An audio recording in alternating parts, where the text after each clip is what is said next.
Nah, kita mulai malam ini dengan lihat sedikit dari materi minggu lalu ya, soal flip-flop. Karena ini komponen utama kita, begitu kita bicara tentang finite state machine. Ya, jadi malam ini topik kita adalah finite state machine. Eh, kita mulai membayangkan bahwa mesin itu beroperasi dengan state-state tertentu ya, kondisi tertentu yang mengeluarkan input-output. Dan state machine yang cukup sederhana itu counter. Ya, jadi di chapter 6 ini di buku Sandi G banyak dibahas contoh-contoh memprogram VHDL untuk counter ya. Nah, unit yang paling sederhana adalah D flip-flop ini yang dipakai ya, dan saya lihat juga dari texting Bapak-bapak minggu lalu ya, ada kesulitan sedikit memikirkan ini rising edge ya, positive edge trigger atau falling edge ya, dengan melihat konfigurasi ini clockingnya ya. Jadi kita ingat dari pembahasan minggu lalu, konstruksi seperti ini ya, master slave, dua D flip flop seperti ini bisa digunakan supaya kalau kita buat feedback dari Q ke D ini tidak terjadi osilasi ya. Karena kita membangun tembok ini di tengah yang setiap slave dan master ini di clocking dengan sinyal yang kita negasi ya. Kita kasih NOT gate di sini. Sehingga sinyal yang masuk ke clock yang master dan yang slave ini berbeda ya. Kalau yang satu lagi high, yang satu lagi low. Ya, dan kalau kita mau lihat ini sebenarnya rising edge atau falling edge ya. Kita coba bayangkan saja ya cara kerja master slave-nya dan kapan sinyal D ini benar-benar tembus ke Q. Ya, kalau kita lihat begitu C-nya ini 0 ya, kalau kita bayangkan dia low mulainya ya, maka yang ini kan jadi high ya karena dinegasi. Berarti yang master ini nyala nih kalau mulainya di 0 ya. Sehingga D yang di sebelah sini ini keluar ke output Q ya. Jadi yang ini nyala. Tapi begitu C ini berubah dari 0 jadi 1 ya, rising berarti ya. Maka yang master ini menutup lalu slave-nya buka. Ya, karena slave-nya ini kan bergerak seiring dengan C-nya. C-nya bergerak jadi 1 terus dia membuka. Sehingga begitu slave-nya membuka, nilai yang ada di Q ini nanti tembus ke Q yang di belakang ini. Ya, sehingga kita bisa bayangkan konstruksi semacam ini itu jadi on ya, D-nya tembus ke Q sepenuhnya sampai Q yang di ujung pada saat C-nya ini rising dari 0 menjadi 1. Karena pada saat rising dari 0 menjadi 1, masternya nutup, slave-nya buka. Ya, sehingga ini positive edge trigger nih. Kalau NOT gate-nya dipasang di belakang, di slave, maka dia jadi falling edge ya. Beberapa dari texting bapak-bapak mencermati hal itu dan menjawab dengan betul. Ya, jadi ini sekedar mengulang ya dari materi minggu lalu. Kita lalu masuk ke chapter 6 ya. Ini soal finite state machine. Mungkin sebelumnya apakah ada pertanyaan dari bapak-bapak kalau ada? Belum, Pak. Belum ya?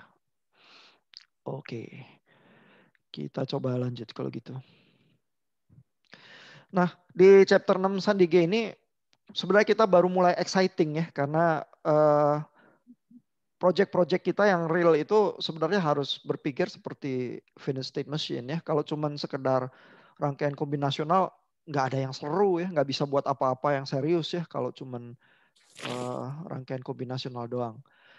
Jadi dengan berpikir finite state machine kita bisa bikin counter ya, dan counter itu basic banget buat rangkaian logika kita ya. Bikin lampu lalu lintas saja perlu counter ya. Jadi ini basic banget. Dan di chapter yang ini Sandige itu memperkenalkan simple counters ya yang dia bilang ya. Dan dia bilang bahwa counters itu adalah synchronous sequential logic circuits. Artinya sinkronus, dia beroperasinya pakai clocking ya.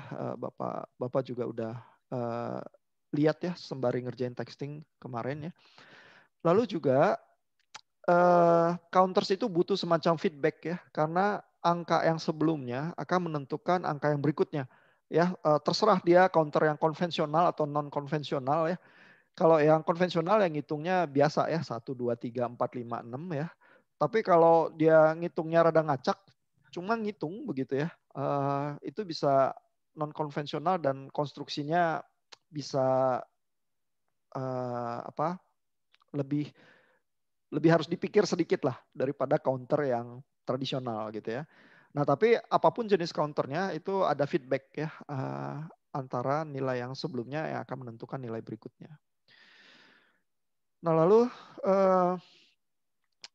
di sini dibilang bahwa yang rangkaian yang sinkronos ya itu menyimpan nilai bisa single bit, bisa satu string ya, satu rentetan bits. Lalu pada saat rising edge atau falling edge bisa juga ya, maka nilai itu bergerak ke nilai yang berikutnya. Ya. Nah terus di sini ada komentar kecil ya, Sandige bilang latches are sometimes created due to our carelessness in writing VHDL code. Ya jadi sebenarnya kita tuh maunya program flip flop, tapi kalau kita careless gitu ya, kita bikinnya jadi latch. Padahal latch itu nggak sinkron ya, karena latch itu kan apa level sensitif ya, nggak bereaksi terhadap rising edge dari clock begitu ya. Jadi kalau kita salah program VHDL ya, kita careless kata Sandige, jangan-jangan yang kita program itu latch. Ya jadi kelakuannya nanti kurang gitu bagus ya. Nah di bagian ini we will concentrate on synchronous circuits that use data type flip-flops (DFF) because they are predominantly used in modern programmable devices. That is CPLDs ya. Jadi barang-barang yang hardware yang programmable zaman sekarang itu CPLDs namanya ya, Complex Programmable Logic Devices atau FPGA, Field Programmable Gate Arrays. Nah zaman dulu kata Sandige, dan kalau lihat buku-buku yang lebih tua ya, itu flip-flop macam-macam ya bentuknya ya. Jadi ada chapter yang biasanya memperinci berbagai jenis flip-flop. Ada yang disebutnya SR flip-flop ya, seperti SR latch. Ada JK flip-flop, T flip-flop, dan seterusnya ya. Tapi kata Sandige, yang modern sekarang, CPLD atau FPGA modern, sekarang mainnya D flip-flop saja. Ya karena itu yang paling umum. Dan akhirnya chapter 6 ini kita konsentrasi bahasnya pakai D flip-flop ya karena kebanyakan konstruksi CPLD dan FPGA mainnya D flip-flop kalau zaman sekarang gitu. Nah, jadi baca buku yang lebih baru ada untungnya ya. Kalau baca buku yang lebih tua kadang-kadang lebih sulit dimengerti ya karena akan tetap ada progres keilmuan ya menjelaskan jadi lebih baik ya seiring dengan zaman juga. Lalu juga lebih up to date ya ke arah perkembangan hardware yang sesungguhnya ya. Nah ini diagram D flip-flop yang dipakai ya. Jadi ada bagian clocking, ada bagian D yang tembus ke Q, terus juga ada ini ya preset ini. Ini dikasih tanda juga asinkron gitu ya. Nah ini maksudnya adalah bagian yang ini set atau preset ini dia tidak beroperasi tergantung dari clock ya. Jadi kapan aja ini di preset Q-nya ini nanti jadi 1. Kalau ini tombolnya reset ini jadi 0 nih Q-nya ya. Jadi ini sebenarnya inputnya untuk memaksa outputnya itu masuk ke level tertentu dengan terpaksa terlepas dari clock-nya gitu ya.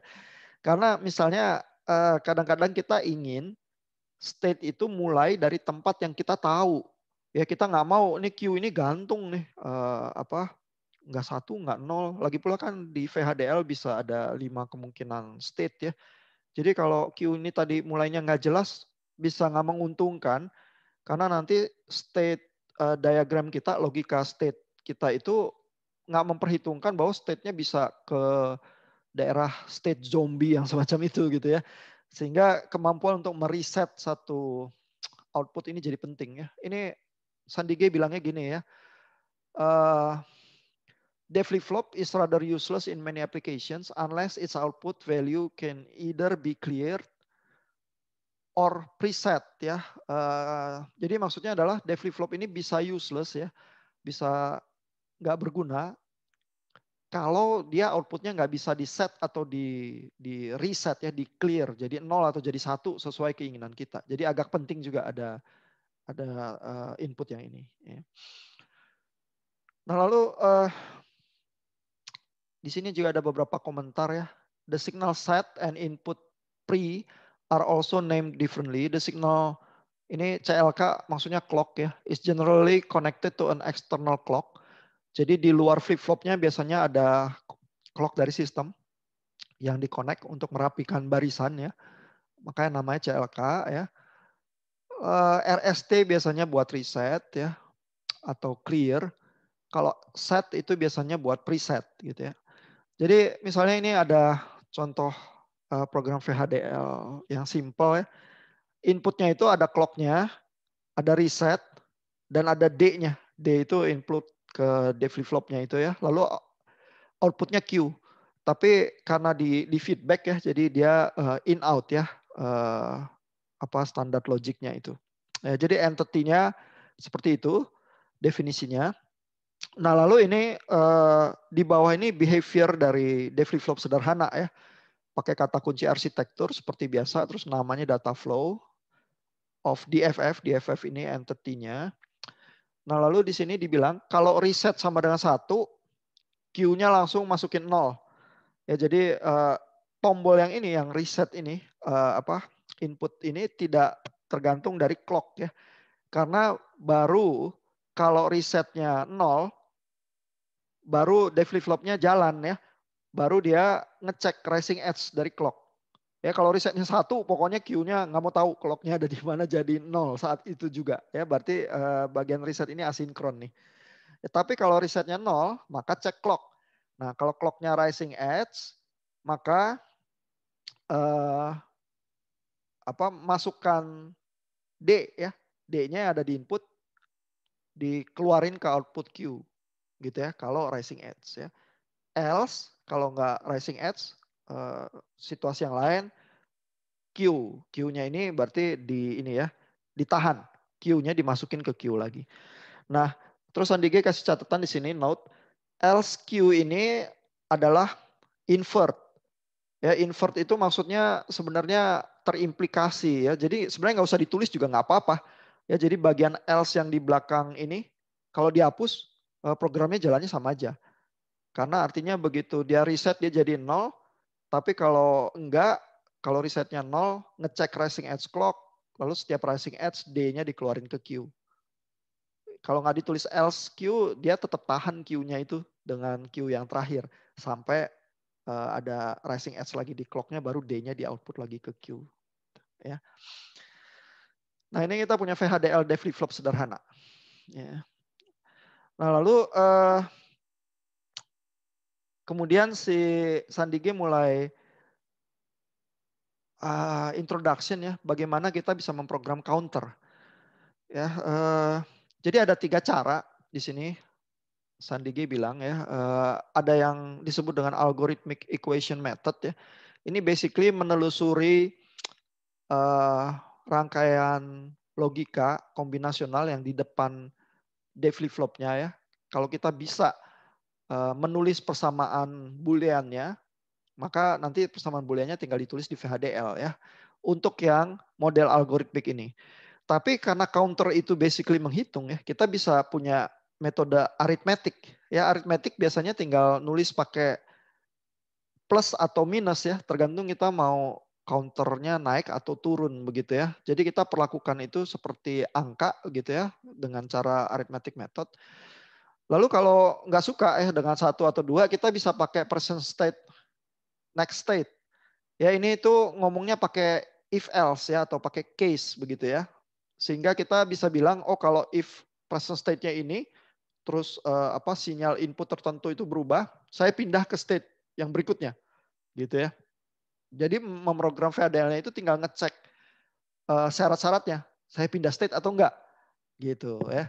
Jadi modelnya sebenarnya yang ketiga ini lebih behavioral ya. Yang kedua ini sebenarnya matematik. Yang pertama ini kayak data flow gitu ya. Jadi berusaha mengincar persamaan booleannya. Ya. Nah coba kita lihat counter sederhana. Ya. Ini Di sini Sandige gambar state diagram counter ya. Jadi counter itu basically kalau 2 bit dari 00 pindah ke 01, 10, 11. Dan kalau kita lihat 2 bit ya, kita basically bayangin kita tuh punya 2 D flip flop. Ya, karena satu D flip flop ya 1 bit ya. Jadi saya tuh punya 2 D flip flop. Terus saya punya D0 yang akan menentukan Q0, D1 nanti menentukan Q1 ya. Dan ini output state-nya adalah Q-nya ini. Ya, state variables-nya adalah Q1, Q0. Ini yang ditulis di sini adalah nilai Q1, Q0-nya ya. Lalu counter kita tuh pindah dari satu state ke state yang lain ya dengan urutan yang seperti ini. Ya nanti kalau udah 1-1 dia balik lagi ke 0-0 begitu ya. Sehingga panah ini adalah gambaran state transition begitu. Nah, lalu yang kita akan usahakan adalah menemukan ini nih di depan ini rangkaiannya apa gitu ya. Kalau D flip flop kan tadi jelas ya, kita bisa program seperti di atas itu tadi VHDL. Tapi di depan ini seperti apa ya supaya kita punya counter yang sederhana yang kayak gini.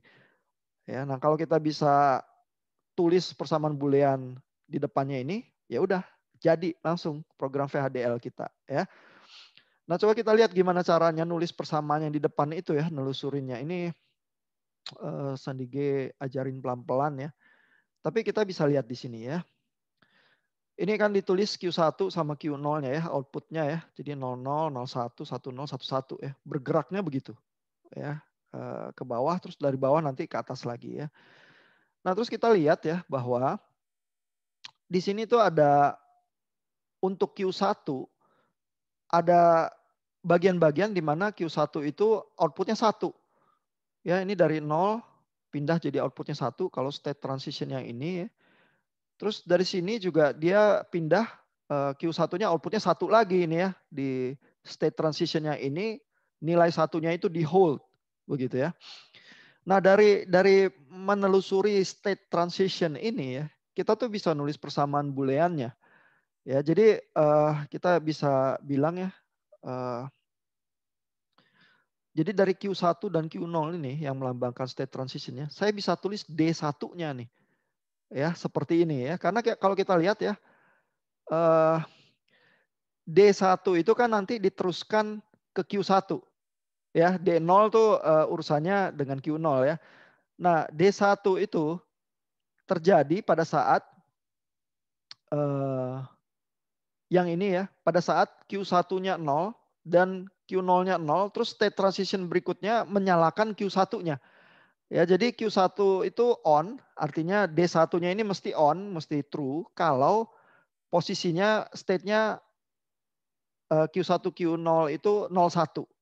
Ya, jadi ini tuh kita baca di sini nih. Ini 01 nih. Karena Q1-nya not, Q0-nya 1 ya. Jadi ini 01 dan 10. Ya, jadi pada saat 01 ini nanti Q1-nya nyala.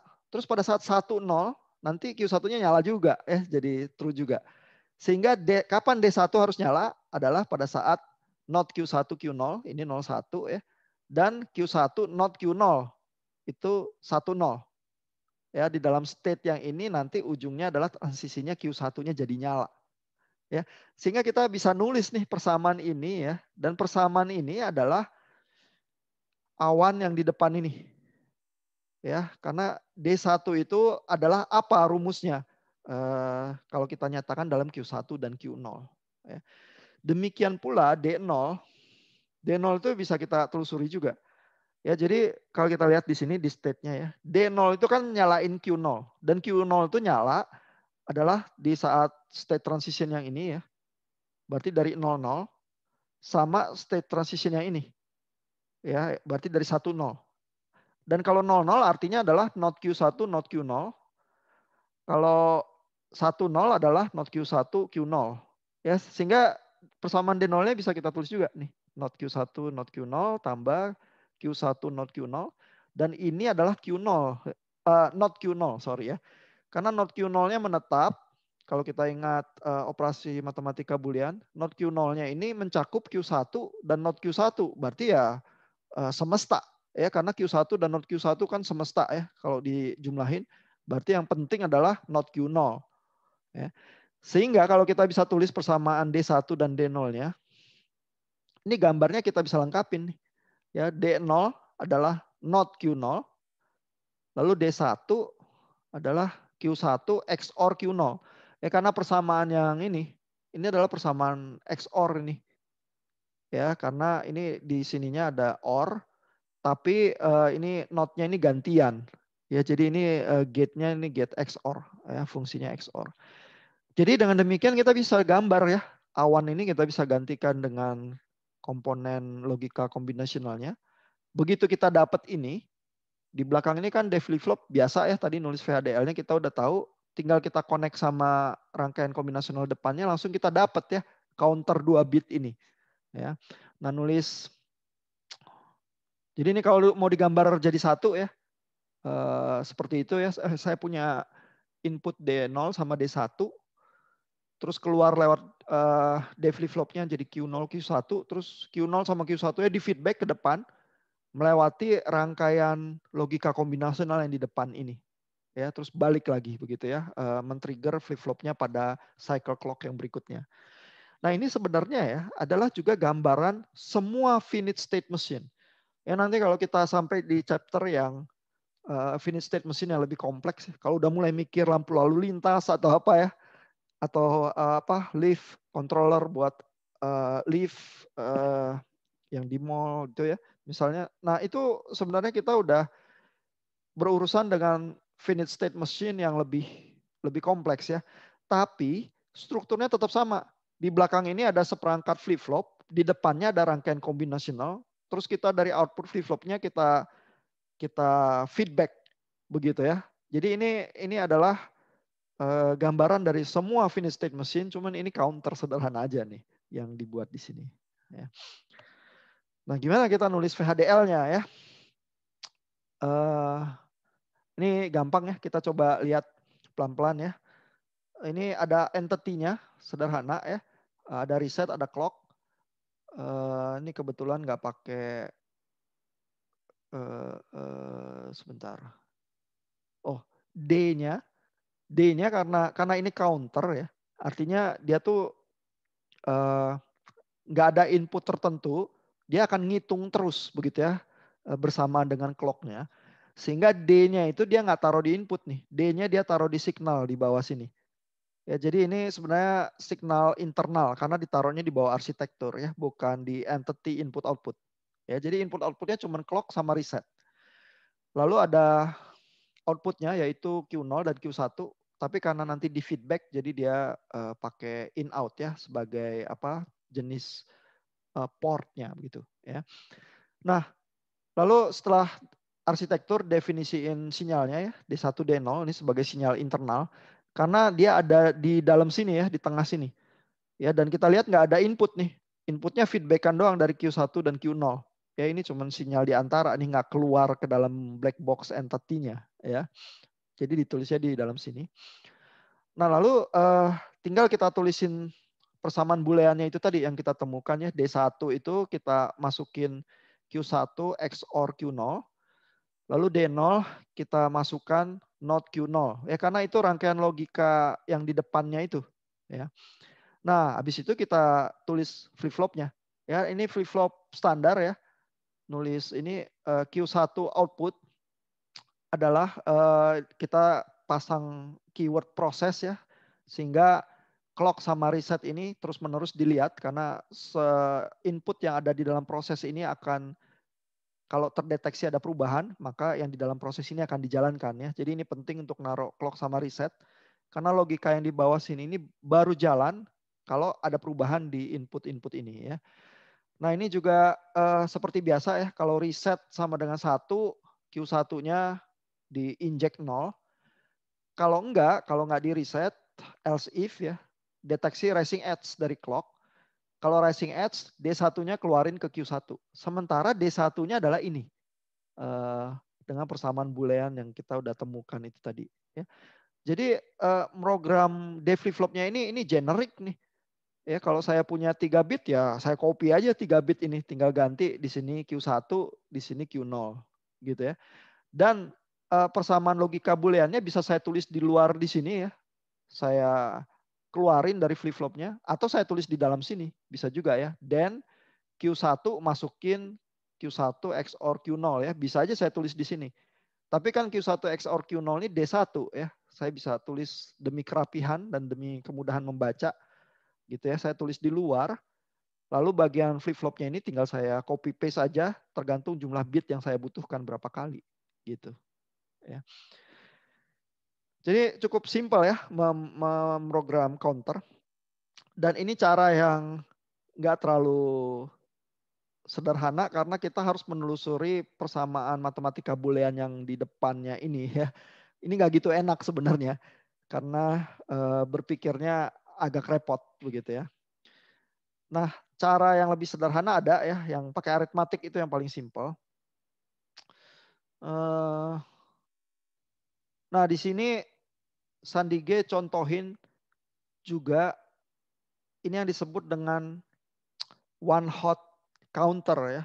Ini istilahnya counter satu panas. Counter satu panas itu maksudnya adalah bit ini ya. Kalau kita punya 4 bit counter kita ya, Q0, Q1, Q2, Q3, yang nyala on itu cuman gantian ya, nggak pernah nyala barengan gitu ya. Cuman one hot, entah Q1 yang nyala atau Q0, Q2 atau Q3 gitu ya. Sehingga state diagramnya juga kayak gini nih.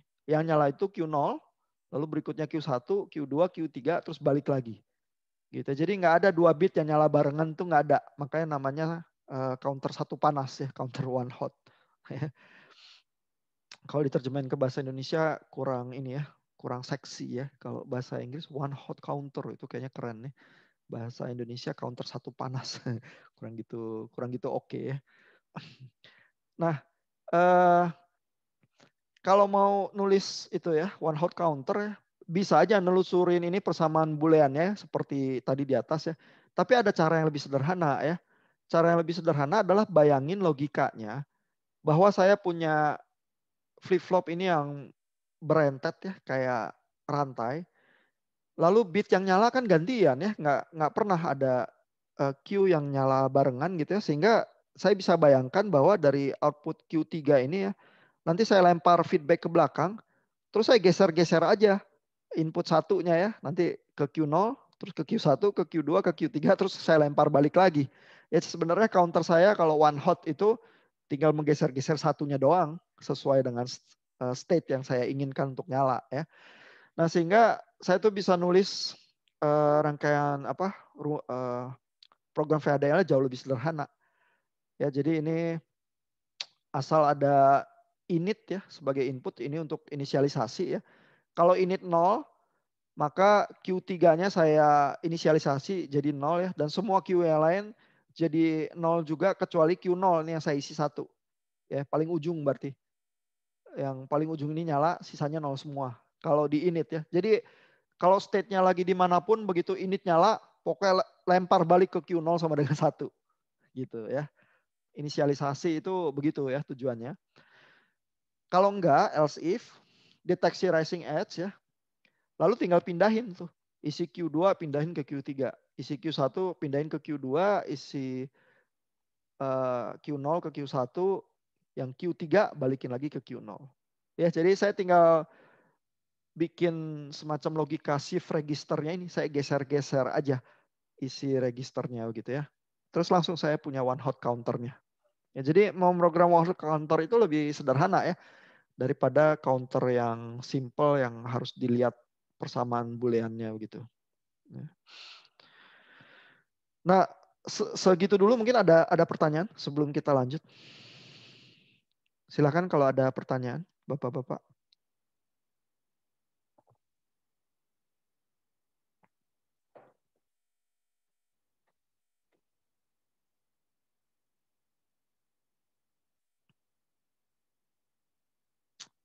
Nggak ada pertanyaan?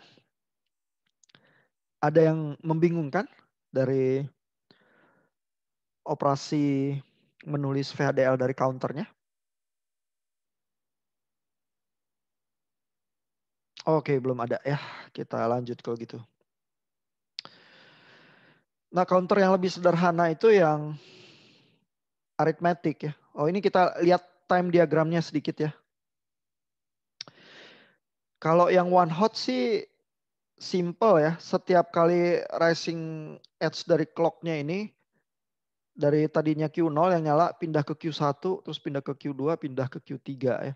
Kalau tadi yang traditional counter, nah ini yang lebih unik ya.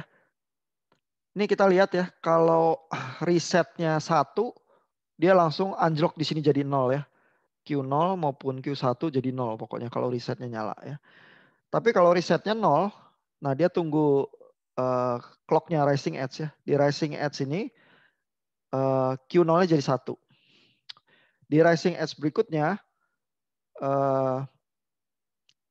ini tadinya 00 terus jadi 01 terus jadi 10 ya. Habis 10 di rising edge berikutnya di sini jadi 11 begitu ya. Terus ngulang lagi nih 00 01 10 11 ya. Nah, terus kita lihat ya, counter ini ya, itu outputnya kalau saya lihat ini ya ada Q0 dan Q1. Q0 ini sebenarnya jadi semacam clock juga ya. Karena dia nyalanya kan gantian ya sama Q1. Lalu bit yang lebih besar ya, most significant bit dalam hal ini karena 2 bit itu Q1 ya, itu clocknya lebih lambat. Ya lebih lambat 1 periode. Jadi kalau Q0 itu udah 1 periode, si Q1-nya baru setengah periode ya. Dan kalau si Q0-nya udah 2 periode, nah Q1-nya ini baru 1 periode gitu. Ya jadi kita tuh jadi dapetin di outputnya counter itu semacam clock juga. Tapi clocknya lebih lambat daripada clock system nih. Karena clock systemnya yang paling cepat ya. Sehingga bapak-bapak tuh bisa memahami ya bahwa kalau kita mau slowing down clock system kita ya. Basically kita mau program counter. Terus kita ngambil dari bit yang paling gede ini ya. Ini di dalam hal ini yang 2 bit yang paling slow ini Q1 nih. Dan kalau kita butuh lebih lambat lagi, lebih slow lagi clock kita ya kita buat bit counter kita lebih banyak lagi ya supaya clock yang kita dapatkan itu makin slow ya. Nah, slow clock itu ya itu kita butuhkan karena kalau kita nanti program ke hardware beneran ya itu ininya rangkaian kita itu clocknya bisa sangat cepat ya. Jadi kalau clock itu sangat cepat, misalnya ya Altera FPGA yang kita pakai itu 50 MHz ya. Terus kita koneksiin clocknya itu misalnya buat nyalain LED berkedip ya. Kalau LED-nya itu berkedip 50 juta kali per detik ya mata kita nggak bisa lihat ya sebenarnya gitu ya. Terus kalau kita misalnya mau program lampu lalu lintas gitu misalnya ya. Terus lampu lalu lintasnya itu apa ngitungnya itu 50 MHz gitu ya. Kita nggak bisa lihat juga ya. Nanti lampunya nyala merah atau hijau buat mata kita nggak kelihatan gitu ya. Jadi kita tuh perlu ya clock yang slow dan clock yang slow itu berapa ya? Apakah kita butuhnya clocknya per detik ya untuk supaya mengoperasikan counter kita atau per setengah detik? Nah kita harus adjust clock system kita yang sangat cepat itu ya menjadi clock yang lebih slow sehingga kita bisa pakai di sistem kita. Nah itu nanti di chapter berikutnya di bagian berikutnya Sandige nyontohin caranya ya. Tapi basically adalah kita memprogram counter sih sebenarnya yang terjadi ya. Nah, di bagian ini Sandige juga contohin kalau kita punya non conventional counter. Ya, jadi misalnya ya, contohnya seperti ini. Non conventional counter ya, misalnya ini 2 bit juga ya, Q0, Q1. Tapi state-nya yang terjadi adalah pada state yang pertama 01 nih outputnya. Di state yang kedua 10, di state yang ketiga 10 lagi. Habis itu baru jadi 01. Ya ini kan non konvensional nih. Karena biasanya kita maunya 01, 10, 11 terus 00 gitu ya. Kalau yang konvensional kayak gitu. Nah ini non konvensional nih. Hitungannya 3 hitungan, tapi outputnya ada yang nahan lagi ya. Karena ada output 10 ini dua state yang berbeda. Ya, jadi kita harus bedain antara 10 yang pertama dan 10 yang kedua. Caranya gimana? Caranya kita tambahin flip-flop lagi satu lagi. Ya untuk bedain antara 10 yang pertama dengan 10 yang kedua. Di mana flip-flopnya ini yang satu nyala 1, yang satu nyala 0. Gitu ya. Jadi sebenarnya kalau kita punya counter yang non konvensional, yang terbayang adalah untuk bisa nambahin state itu ya, yang state aneh begitu ya. Kita tuh sebenarnya harga yang kita harus bayar adalah nambahin flip flop lagi. Ya. Nah kalau kita ada tambahan flip flop, berarti kalau kita pakai yang algoritmik itu ya, kita tinggal telusurin lagi flip flop satunya ini, D2-nya ini persamaan booleannya apa. Begitu kita dapat, langsung kita bisa gambar ya skematiknya seperti ini, lalu kita bisa tulis ke persamaan VHDL kita. Ya ini jadi sinyal antaranya ada D0, D1, D2. Lalu D0, D1, D2-nya ditulis logikanya. Demikian juga Q-nya. Ya, Q-nya ini ditulis dikasih 001 kalau inisialnya ini 1 ya. Kalau else begitu ada rising edge tulis D2, D1, D0. Ya, karena D2, D1, D0-nya ini udah dimasukin persamaan booleannya di situ. Ya, jadi cara nulisnya bisa seperti ini untuk yang non conventional counter. Ya. Tapi trik berpikirnya adalah karena dia non konvensional, saya perlu tambahan flip flop nih karena ada state yang saya harus definisikan dan saya harus bedakan, begitu ya. Harga yang harus dibayar flip flopnya itu. Ya. Nah ini ada pertanyaan sejauh ini trik membuat non conventional counter. Pak Ihan, tadi saya pengen balik ke yang 6.5 Pak. Iya Pak. Itu saya nentuin persamaan booleannya itu kalau ngelihat dari situ gimana sih Pak? Ngelihat dari tabelnya itu Pak, saya masih bingung Pak. Yang counter yang biasa ya, yang tradisional ya? Iya Pak, yang harus nentuin skematiknya dulu nanti terus. Ini ya? Iya Pak, betul Pak. Nah, nggak sulit, kita lihat truth table-nya aja ya. Ini di sini sebenarnya si Sandige menggambarkan sih. Ya kan state transition-nya itu 00, 01, 10, 11. Lalu yang kita incar adalah kapan Q1-nya itu on. Ya, Q1-nya on, misalnya di sini set transition for Q1 adalah kalau state-nya ini, perpindahan state-nya. Dan kalau yang kedua ini, ya di perpindahan state-nya ini tadinya Q1-nya on, terus di hold ya, tetap on gitu ya. Nah sehingga kita terbayang ya pada saat Q1 itu on, pasti D1-nya on. Ya karena kan D flip flop itu nilai D1 itu yang ditembusin ke Q1. Ya tapi berarti logika booleannya adalah kapan D1-nya mesti on. Ya. Nah D1-nya itu mesti on pada saat state-state yang sebelumnya next state. Ya jadi present state-nya apa nih yang bikin Q1 on adalah ini 01 sama 10. Ya, dan 01 itu langsung kita tulis dan kita mengerti sebagai not Q1 and Q0. Ya, jadi makanya di persamaan ini D1-nya ada not Q1 and Q0 ini. Ya, ini state di mana D1-nya harus on. Tambah yang ini 10. Karena kalau 10 nanti Q1-nya hasilnya keluarnya di next state-nya 1 juga. Ya, berarti D1-nya harus on. Ya, dan 10 itu kalau kita pikirkan booleannya adalah Q1 and not Q0. Ya, karena Q0-nya kan 0, berarti dia not Q0 ya. Sehingga bagiannya ini Q1 and not Q0. Ini bagian dari persamaan boolean yang bikin D1-nya on. Jadi menelusuri dari state transition-nya sih Pak. Terus lihat state mana yang di present state itu akan memicu next state-nya Q1-nya on. Ya. Terus kita rubah logikanya untuk D0 ya. Kapan D0-nya harus on? Ya. Dan kita lihat nih, D0 harus on pada saat Q0-nya di next state-nya on ya. Berarti di sini dan di sini ya. Tapi kapan ini Q0-nya on? Present state-nya adalah waktu 00. Ya, karena habis 00 next state-nya Q0-nya on ya. Dan kapan Q0-nya on lagi di sini? Pada saat 11. Berarti present state-nya apa? 10 nih. Karena kalau sekarang present state-nya 10, next state-nya Q0-nya on ya. Jadi tinggal kita tulis persamaannya untuk D0 berarti adalah not Q1 and not Q0 ya karena 00.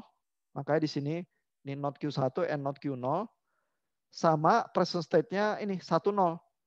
Karena 10 akan menghasilkan Q0-nya di next state-nya Q0-nya on. Ya, dan 10 adalah Q1 and not Q0 ya. Jadi ditulis di sini Q1 and not Q0 ya. Dan ini kalau persamaannya disederhanakan jadi adalah not Q0 ya, sehingga di gambar totalnya di bagian Q0-nya tinggal not Q0 aja nih untuk menentukan D0-nya ya. Nah, tapi memang pola berpikirnya ini kurang enak ya, karena kita harus ngeliatin state transition itu seolah-olah truth table, terus bayangin logika boolean ya untuk menulis bagian yang di depannya ini.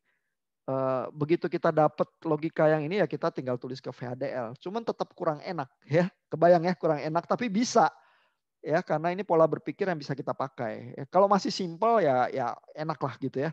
Tapi kalau udah mulai ribet ya, bitnya 5 gitu misalnya ya. Terus bikin counternya, wah agak repot tuh ya misalnya ya berpikirnya ya. Nah sehingga, tapi jelas nggak Pak Austin sekarang? Lebih jelas? Jelas Pak. Oke.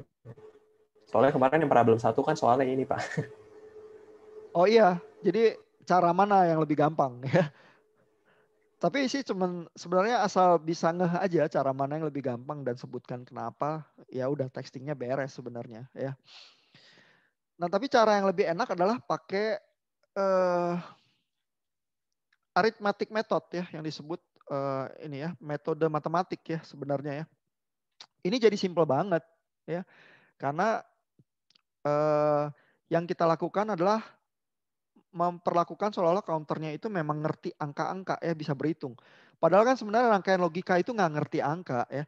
Rangkaian logika itu ngertinya adalah persamaan matematika boolean ya secara teknis sebenarnya kalau mau berpikirnya di low level banget mesin tuh nggak ngerti angka ya, angka itu adalah level abstraksi yang berikutnya ya, itu bahasa manusia itu kalau angka itu ya, bahasa aritmetik.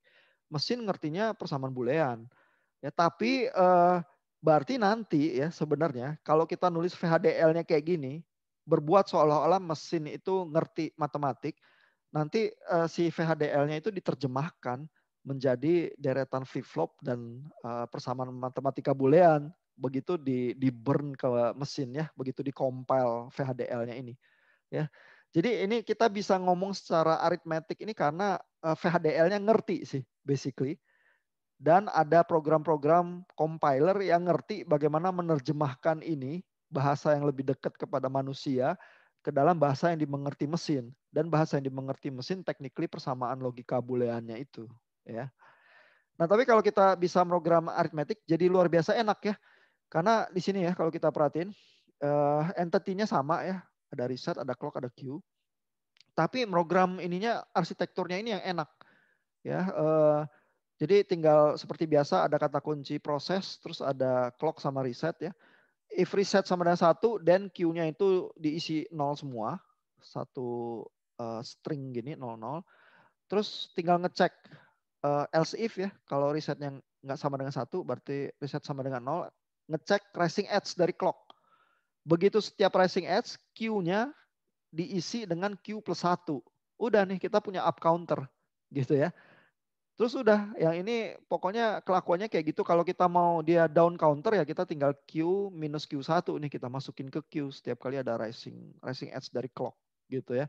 Jadi seolah-olah dengan cara demikian kita memperlakukan mesin itu bisa ngitung. Padahal sih enggak ya. Ini karena si VHDL-nya compilernya itu udah ngerti ya bahwa kalau ada kayak ginian nanti diterjemahinnya ke persamaan logika boolean dan flip flop itu ya. Nah itu ada di lapisan bawah lagi dari bahasa ini yang kita nggak usah handle lagi ya karena si VHDL-nya ngerti kalimat yang semacam ini. Nah jadi sebenarnya kalau proses berpikirnya counter dan counter yang tipikal dan paling sederhana paling enak pakai aritmatik sih ya. Makanya kalau bapak-bapak ingat saya nyontohin program VHDL buat counter buat model SIM juga pakai aritmatik itu. Ya karena dengan proses berpikir yang sangat simpel saya udah bisa buat sebenarnya satu rangkaian yang cukup rumit. Ya sebenarnya dari sisi rangkaian logikanya itu cukup rumit. Cuman cara ngomongnya simpel banget kalau pakai VHDL ya sehingga bapak-bapak melihat seberapa powerfulnya sebenarnya VHDL itu. Ya karena kalau mau berpikirnya di level persamaan boolean jadi sangat nggak enak. Ya. Oke, kita lanjut ya. Nah, di sini habis itu Sandige itu nyelipin tentang membuat slow clock itu ya, karena memang di sini di dalam beberapa kalimat introduction-nya ditulis ya, kalau saya punya clock aja misalnya 1 MHz gitu, itu tetap terlalu cepat buat mata ya, karena mata kita mungkin beroperasinya di sekitar 25 Hz aja kita udah ketipu. Ya kalau Bapak-Bapak ingat frekuensi refresh dari monitor kita atau TV kita yang tua-tua itu di atas 25 Hz sudah mata kita udah ketipu ya. Kalau monitor yang baru-baru mungkin di atas 75 Hz ya. Jadi terasanya lebih halus ya, nggak flicker gitu ya. Makanya kalau Bapak-Bapak ngerekam monitor terus di belakangnya direkam pakai HP gitu ya. Nah, itu suka flicker ya karena frekuensi getar dari monitor itu berbeda ya sama frekuensi getarnya layar HP atau apa ya. Jadi bisa flicker karena frekuensinya itu miss ya, berbeda gitu ya. Nah, tapi apapun itu ya, mata kita itu sangat low pass filter ya. Untuk gerakan-gerakan yang sangat cepat mata kita nggak bisa ya, mata kita terlalu lambat gitu ya. Kalau kita lalat ya, mungkin kita menangkap gerakan itu jauh lebih cepat ya samplingnya. Makanya lalat sulit ditabok ya. Even mata lalat itu bisa melihat 360 derajat ya. Jadi kalau mau ditabok dari belakang dia ngelihat juga ya. Habis itu gerakan terbang dia juga amazing ya, nggak kayak drone-drone kita yang membosankan pakai 4 baling-baling gitu ya. Lalat itu sayapnya itu kalau terbang itu kayak bikin gerakan ini ya, renang gaya kupu-kupu gitu, sehingga terbangnya lalat itu bisa manuvernya itu luar biasa itu, bisa sambil jatuh dan sambil terbang begitu misalnya ya. Sehingga mau ditabok memang benar susah ya. Nyamuk lebih gampang sih ditaboknya ya, lalat tuh susah karena matanya hebat terus manuver terbangnya hebat juga ya. Nah, mata manusia termasuk yang payah ya, jadi kita perlu slow clock ini ya. Nah, untungnya bikin slow clock itu sederhana. Ya basically tadi udah kita diskusikan juga. Basically kita tuh bikin counter. Ya jadi ini program counter juga ya sebenarnya. Misalnya ya di dalam hal ini Sandiga itu contohin. Misalnya kita mau buat clock kita 1000 kali lebih lambat. Ya karena clock kita itu 1 MHz. Lalu katakanlah mata kita itu bisanya 1 Hz doang gitu ya. Nah tapi kalau kita buat counter, counter kita itu kan kelipatan dari 2 pangkat N ya. Jadi kalau kita mau memperlambat 1000 kali ya, angka yang paling dekat itu 1024 ya, karena kan kelipatan 2 pangkat N ya. Nah 1024 itu 2 pangkat 10 sebenarnya. Ya jadi kalau kita mau buat counter yang 10 bit, berarti saya punya dari bit 0 sampai ke bit 9. Nanti kalau saya ambil bit ke 9-nya, itu bergeraknya udah 1000 kali lebih lambat ya, atau sebenarnya 1024 kali lebih lambat. Atau more or less 1000 kali lebih lambat gitu ya. Jadi kalau saya butuh slow clock yang nggak terlalu presisi ya, dari clock yang 1 MHz, saya nggak terlalu presisi tapi sekitar 1 detik lah udah oke buat mata saya gitu ya. Nah kita bisa pakai teknik kayak gini nih. Ya bikin counter 10 bit, lalu ambil bit yang paling ujungnya itu ya, terus kita pakai itu untuk clocking semua counter yang ada di sirkuit kita ya. Nah jadi kayak gini, ini arsitektur counter biasa ya, count dimasukin count +1 kalau ada rising edge dari clock ya. Nah lalu slow clocknya ini kita ambil dari count yang bit ke-9 ya, karena count-nya ini adalah standard logic vector 9 down to 0 ya. Jadi ini ada 10 bit, terus kalau kita ambil bit yang paling ujung ya, yang nomor 9, ini clock yang paling lambat nih, 1024 kali lebih lambat ya daripada clock asli yang dari sistemnya. Ya, sehingga dengan mengeluarkan ini ke slow clock, lalu slow clocknya ini kita bisa pakai untuk state machine kita. Ya, jadi yang di dalam proses untuk state machine kita itu jangan masukin clocknya, karena kalau masukin clocknya mata kita nggak nangkep, kita masukin slow clocknya ya. untuk state machine dari rangkaian kita. Ya, jadi taktiknya gitu. Ya. Nah, tapi kan kita kadang-kadang nggak suka sama clock yang nggak presisi ya. Saya beneran mau tepat 1 detik gitu ya. Karena misalnya FPGA saya mau saya program untuk bikin jam ya. Masa jam saya meleset sedikit-sedikit terus setiap kali gitu ya, setiap 1 detik terus lama-lama jam saya drifting gitu ya misalnya ya. Kan saya nggak mau kayak gitu ya.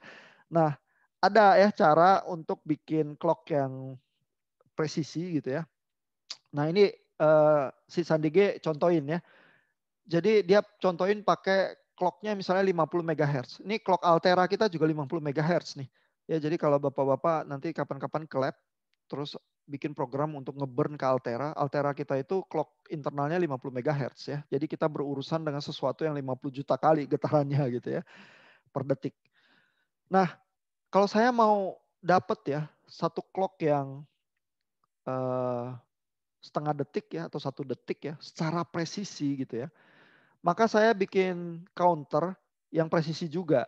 Ya jadi caranya seperti ini ya. Ya ini di bagian arsitekturnya. Eh, kita definisikan max count ya, count yang maksimal. Karena ini si Sandige nyontohin untuk 0,5 detik ya.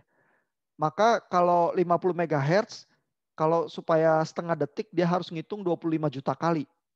Ya, sehingga ini max count-nya dia tulis 25 juta nih di sini. Karena 1 detik tuh 50 juta, ya kan? Kalau 0,5 detik berarti 25 juta. Ya. Nah, lalu tinggal dia program ya, counternya kayak gitu tadi ya, count sama dimasukin count +1 gitu ya setiap kali rising edge clock. Nah, lalu kalau count-nya sama dengan max count, ya kalau udah mencapai maksimum 25 juta kali ya, lalu slow clock-nya ini saya rubah. Kalau dia 1, saya paksa jadi 0. Kalau dia 0, saya paksa jadi 1 ya. Jadi setiap 25 juta hitungan, clock-nya saya goyang gitu ya. Slow clock, dimasukin not slow clock. Lalu setiap 25 juta kali hitungan, count-nya ini saya reset. Ya, count-nya saya buat jadi 0 lagi, terus suruh dia ngitung lagi nih, 25 juta kali. Begitu dia selesai hitungannya, slow clock-nya saya goyang, count-nya saya reset, terus saya ngulang lagi, ngitung 25 juta kali lagi. Gitu. Ya. Nah dengan cara yang seperti ini, slow clock saya ini presisi nih, benar-benar 0,5 detik. Ya bukan 0,5 detik meleset sedikit gitu. Oke, ada pertanyaan nih Pak Natali Wisnu, saya mute ya supaya nggak feedback mic-nya. Ada pertanyaan? Bapak-bapak Pak, silakan. saya mau Ya, nanya Pak, ya Pak. yang masalah tadi algoritma yang ini Pak, aritmatik metodenya Pak, Ya. yang eh, apa sih namanya? Tadi yang dibahas di, bentar. Iya, kenapa Pak? Arithmetic metodenya itu Pak? Yang dibahas tadi yang, nah, yang di mana ya tadi? Oh ini, yang Arithmetic itu yang tinggal, listing 6.5. Nah itu Pak, saya mau nanya Pak, kalau iya, misalnya tadi kan kalau rising edge clock-nya itu kan ini kalau di contoh ini itu iya, Q+1. Kalau iya, tadi Bapak bilang kalau untuk down itu kan Q-1 ya Pak. iya. Kalau misalnya ini kita ubah menjadi falling edge terus di sini jadi min, apakah sama atau gimana? Apa gimana ya Pak? Karena ini sebenarnya ada hubungannya sama ini sih Pak, yang soal apa namanya problem. Jadi saya tadi sempat compare sama teman-teman yang lain, kok ada beda sedikit code-nya Oh, gitu. iya, iya. Nah mungkin kalau memang ada bisa dibahas nggak apa-apa sih Pak. Tapi kalau nggak juga nggak apa-apa. Iya, jadi rising edge ini itu cuman membuat semacam reaksinya itu kapan ya? Apakah clocknya waktu naik atau clocknya waktu turun? Ya, jadi ini cuma buat sinkronisasi nih rising edge atau falling edge. Tapi counternya menghitung ke atas ya 1, 2, 3, 4, 5, 6 atau menghitung ke bawah ya 10, 9, 8, 7, 6, 5, 4, 3, 2, 1 ya. Itu tergantung ininya nih. Q+1 atau Q-1. Gitu sih Pak. Oh jadi nggak apa-apa kalau misalnya saya tulis rising edge terus dan Q-1 itu sebenarnya kalau emang sih hasilnya saya coba juga sama sih Pak. Cuma apakah ada pengaruh di sisi apanya gitu Pak? Nanti di timing diagramnya Pak yang beda. Jadi ini ya, kalau yang ini kan rising edge nih. Jadi berubahnya itu pada saat clockingnya itu naik. Kalau dia falling edge nanti berubahnya pada saat clockingnya turun Pak. Oh iya betul Pak, betul. Hasilnya juga iya. Iya kan? Jadi Iya, Pak. itu persoalan sinkronisasinya aja. Saya mau pakai rising edge atau falling edge ya. Kadang-kadang pertimbangan seperti itu tergantung dari eh, ini ya rangkaian hardware kita juga ya. Apakah dia itu apa istilahnya active low atau active high gitu. Karena kalau active high artinya logika satu itu pada saat tegangannya tinggi. Tapi kalau active low kita anggap waktu tegangannya rendah itulah dia aktif gitu ya. Jadi bisa aja logika itu terbalik ya dengan kondisi fisiknya. Nah kalau hal-hal itu membuat jadi penting ya kita bisa pilih mau sinkronisasinya pakai rising edge atau falling edge gitu. Karena fasilitas itu ada sih. Moga-moga menjawab Pak Cuan ya. Pak, udah terjawab Pak. Tadi saya rada bingung Pak pas di compare sama teman-teman, udah beda gitu. Terus tadi Pak pas penjelaskan itu bisa down cuma ganti tanda min. Jadi biar ingin make sure aja tadinya Pak. Iya. Terima kasih Pak. Iya. Ada pertanyaan lain lagi? Komentar lain? Kalau bingung itu pertanda bagus sih. Karena kalau nggak bingung sama sekali biasanya tuh sama sekali nggak ngerti ya. Tapi kalau mulai bingung berarti tuh ngerti sedikit gitu ya. Terus hampir ngerti itu gitu kalau bingung. Jadi kalau banyak yang bingung sih saya cenderung senang sih. Ada komentar bingung yang lain? Kalau ada? Belum Pak. Belum bingung lagi. Belum ngerti lagi berarti. Berarti kita lanjut lagi ya sedikit ya. Ini tinggal dikit lagi kok. Tadi soal slow clocking udah. Ini ya soal metode yang ketiga ya. Soal pakai present state sama next state ya. Ini sebenarnya lebih gampang ya. Mungkin secara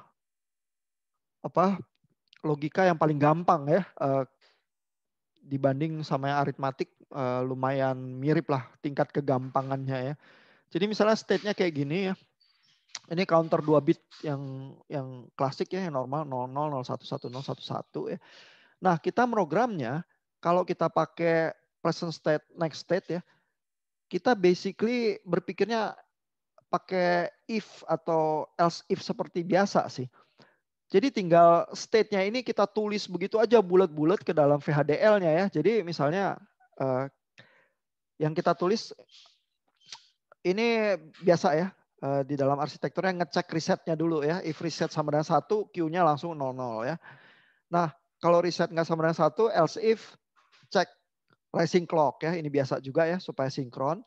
Then, nah persamaan state-nya itu ditulisnya pakai ini, pakai case dan when ya.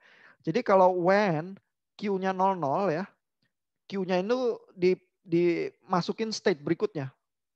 Di input 01.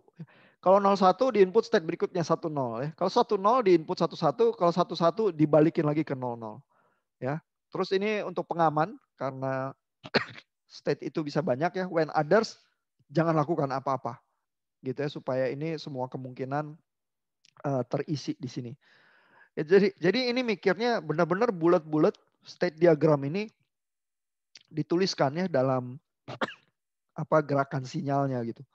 Jadi ini nggak berpikir matematik, nggak berpikir persamaan boolean.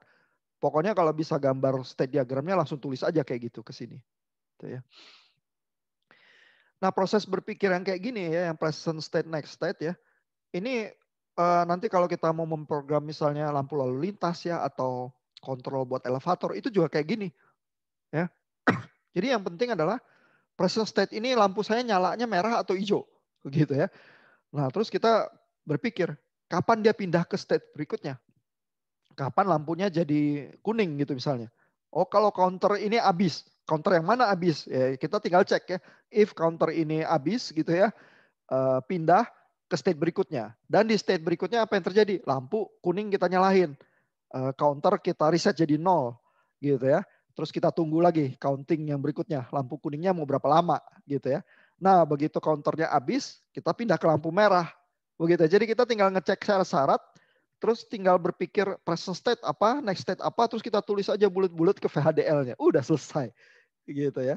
Jadi cukup gampang. Tinggal kita perlu misalnya taktik-taktik untuk memperlambat clock ya. Karena kalau kita beneran kerja dengan hardware beneran Altera gitu ya, clocknya 50 MHz itu ya. Sehingga sebelum masukin ke behavioral yang seperti ini, kita perlu dapetin slow clocknya dulu gitu ya. Nah lalu tinggal kita berpikir finish state machine yang lebih kompleks ya. Misalnya kalau saya berpikir lampu lalu lintas ada 5 persimpangan gitu ya. Maka saya harus berpikir ini berapa state nih sebenarnya ya, persimpangan jalan saya ya. Kondisi lampu saya seperti apa aja kemungkinannya. Lalu kita coba gambarkan di dalam state. Kalau kita berhasil gambarkan di dalam state diagram, tinggal kita terjemahin ke VHDL kayak gini, ya udah logika kita kalau benar, state diagram kita kalau bersih benar, nanti VHDL-nya jalan gitu ya. Nah jadi secara behavioral mungkin yang cara terakhir ini sih, yang nanti kalau untuk project-project besar kita bisa pakai ya. Even untuk counter yang non tradisional yang kayak gini ya, yang 001 terus 010 terus 100. Ini kan lompatannya nggak tradisional seperti counter 3 bit biasa ya, melainkan rada ngacak ya. Ini ya kalau saya gambar state diagramnya kayak gini, saya langsung tulis aja mentah-mentah ke VHDL-nya kayak gitu juga ya, berdasarkan state diagramnya udah saya jadi begitu ya. Kalau saya berpikirnya aritmatik saya bingung ya. Ini tambah berapa ini gitu ya. Kalau saya mikirnya boolean bingung juga ya, karena saya harus ngurutin flip-flopnya, saya harus buat truth table-nya, terus pikirin persamaan boolean buat di depannya gitu ya. Ini bingungin ya. Tapi kalau saya berpikirnya cuman if else terus present state next state, ya udah saya tulis bulat-bulat gini aja ke sini. Udah jalan counter saya, betapapun anehnya itu gitu. Ya. Ya ini non conventional counter bisa dilihat sendiri. Habis ya chapter kita ya. Nah, ini udah jam 8:10 juga. Kalau ada komentar terakhir atau pertanyaan terakhir silakan. Jelas sih Pak. Oke, berarti udah bisa baca buat chapter minggu depan kali ya dengan ilmu yang seperti ini. Bapak-bapak praktikumnya udah jalan juga belum ya? Sudah mulai Pak. Udah mulai ya, pakai model SIM juga kan ya? Iya Pak. Oke. Berarti nanti pada saatnya mungkin kalau yang reguler ya. belum Pak. Oh yang reguler belum ya? Nggak tahu nih Pak. Oh nanti saya tanyain ya Pak Gracio ya. Kemarin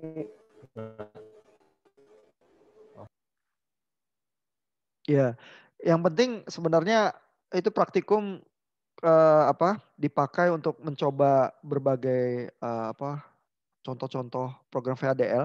Karena di kuliah kita ini juga di terakhirannya kan kita membayangkan bisa memprogram project yang cukup sederhana ya. Yang tipikal ya lampu lalu lintas atau elevator itu ya. Tapi kalau mau buat game, buat jackpot atau apa ya silakan aja ya. Nggak ada larangannya gitu ya. Nanti setiap kelompok bebas berkreasi lalu memamerkan, membuktikan dengan model SIM ya bahwa yang diprogram itu jalan. Nah, praktikum itu gunanya adalah untuk ngetes itu ya, komponen-komponen kecil itu yang saya coba program itu beneran jalan gitu. Jadi manfaatkan kegiatan praktikumnya untuk meningkatkan skill programming VHDL-nya supaya di akhir project kuliah kita ini projectnya bisa ya kita program gitu ya. Dan bapak-bapak setiap kelompok boleh mulai membayangkan ya, pingin bikin project apa gitu ya, sehingga nanti kalau praktikum, kalau baca chapter-chapter berikut ya, udah mulai kebayang juga. Oh, kalau saya mau bikin project game yang kayak gitu ya, atau saya mau bikin elevator yang seperti itu, saya tuh sebenarnya komponennya apa aja sih yang saya perlu kuasain gitu. Terus pelan-pelan dicicil ya, program komponen-komponen itu masukin ke VHDL-nya pelan-pelan, diuji pelan-pelan. Nanti project besarnya lebih besar probabilitas keberhasilannya sih kalau udah diuji komponen-komponen kecilnya. Ya. Oke, terima kasih. Kalau gitu waktu kita juga habis. Kita ketemu lagi minggu depan ya. Dan mudah-mudahan textingnya kali ini lancar. Ya.